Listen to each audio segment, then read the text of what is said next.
Hello, my name is Mirhat Sharibjan and welcome to Eurasian Express, a YouTube channel dedicated to geopolitics, history, security, cultures and languages, and ongoing events and developments that shape today's Eurasia. Today, we will discuss a development that could have major consequences not only to Eurasia, but for the Middle East and also for the global balance of power, I would say. According to reports by Reuters, a possible agreement between the United States and Iran following the decision of Trump's administration to launch, along with Israel, a war against Iran could lead to a partial or even broad lifting of sanctions imposed on Tehran. Trump's supporters insist that easing tensions with Iran could reduce the risk of another Middle Eastern war, stabilize global energy markets, and potentially create new economic opportunities. But critics warn that the reality may be far more complicated. One of the biggest concerns involves the Islamic Revolutionary Guards Corps in Iran. The Revolutionary Guards are not simply a military organization. Over the past 4 decades, it has evolved into one of the most powerful economic and political forces in Iran. During years of sanctions, the Revolutionary Guards built an extensive network of business interests spanning, of course, oil production first of all, construction, telecommunications, even shipping, transportation, and port infrastructure. In many ways, sanctions did not eliminate the Revolutionary Guards' influence.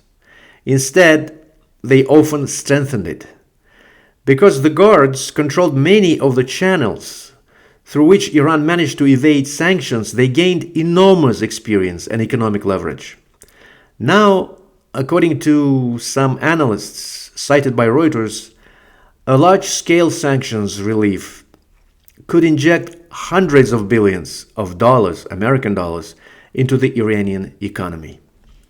Some estimates suggest that Iran could eventually gain access to economic recovery funds and investments approaching 300 billion American dollars.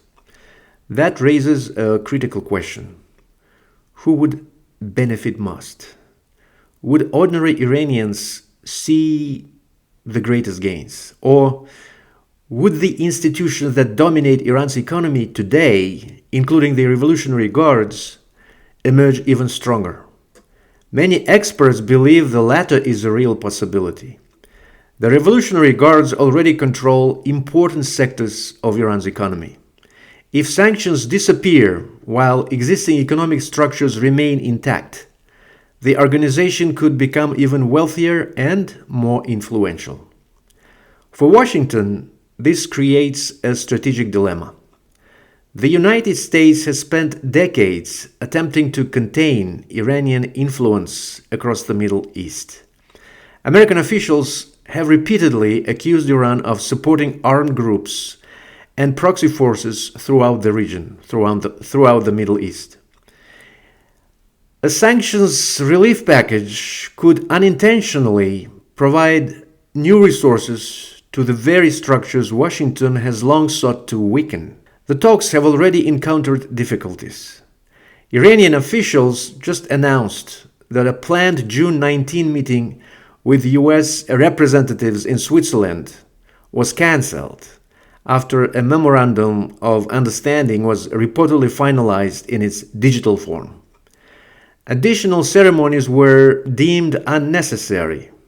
At the same time, reports from Financial Times and CNN indicated that negotiations had been delayed amid escalating tensions involving Israel and Hezbollah. According to those reports, Tehran sought assurances regarding the fighting between Israel and Hezbollah in Lebanon before moving forward with key elements of the agreement. Although the negotiations continue, the regional security environment remains highly volatile. American envoy Steve Witkoff and presidential advisor Jared Kushner reportedly traveled to Switzerland, but the date of the next round of talks remains unclear. What makes this story even more interesting is the broader context of US foreign policy under President Donald Trump. During his election campaign, Trump repeatedly said that his policies will be against any involvement of the United States into wars abroad. He repeatedly promised that he could end the war in Ukraine within 24 hours. Trump also has repeatedly claimed that Russia's war against Ukraine would never have started if he had been president. But these statements have little connection to reality. Russia's war against Ukraine did not begin because of one American president or another. Its roots go much deeper. They go back to Putin's view that Ukraine is not a fully independent nation. That is, he even called it an artificial nation, artificial country created by Lenin, by Vladimir Lenin in 1920s. They go back to Russia's annexation of Crimea in 2014. They go back to Moscow's inciting separatist movements in Ukraine's Donbass the same year, 2014. They go back to years of Russian propaganda denying Ukrainian statehood. They go back to August 2008, when Russian troops took over Georgia's Abkhazia and South Ossetia regions. They go back to 1992, when Russia de facto annexed Moldova's Transnistria region and continues to control it even today. They go back to Russia's involvement into the Azerbaijani-Armenian war in Karabakh, which allowed Moscow to maintain its control over the South Caucasus for over 30 years until 2023. They go back to 1979, when the Soviet Union invaded Afghanistan and was trapped there for almost 10-year-long war. And so on and so forth. The idea that one man in the White House could simply prevent or end such a war is not analysis. It is a political performance. After the very quick annexation of Crimea in 2014, the Kremlin seems to have concluded that Ukraine would again collapse under pressure. When Russian troops launched the full-scale invasion of Ukraine in February 2022, Moscow expected Kiev to fall quickly. Russian state media even accidentally published a victory article suggesting that Ukraine had returned, quote-unquote, returned to Russia. But Ukraine did not collapse. Ukrainian army fought back, and it continues to fight back. And what Putin expected to be a short operation, as he called it, special military operation, became a long and devastating war.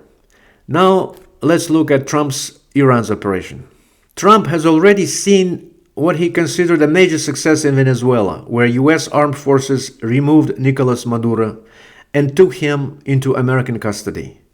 That operation may have strengthened Trump's belief that decisive American military power could reshape political realities very quickly.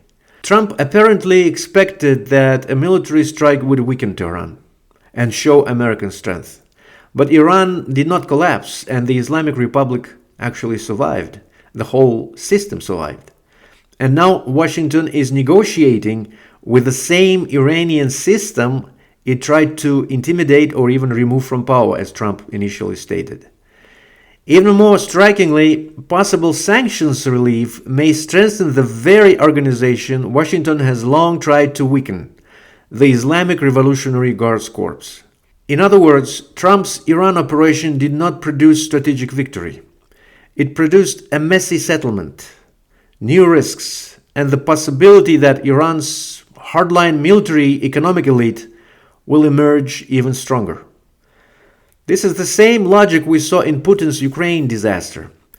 Putin believed Crimea proved Ukraine could be taken quickly. Trump may have believed Venezuela proved Iran could be forced quickly. Both underestimated the difference between a tactical success and strategic victory or strategic vision. As a result, the Trump administration now faces simultaneous challenges in multiple regions. In Europe, the Ukraine war remains unresolved. In the Middle East, Washington is attempting to manage tensions involving Iran, Israel, Hezbollah, and the broader regional security architecture.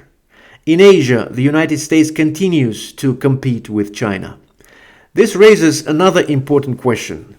Can Washington successfully manage several major geopolitical crises at the same time?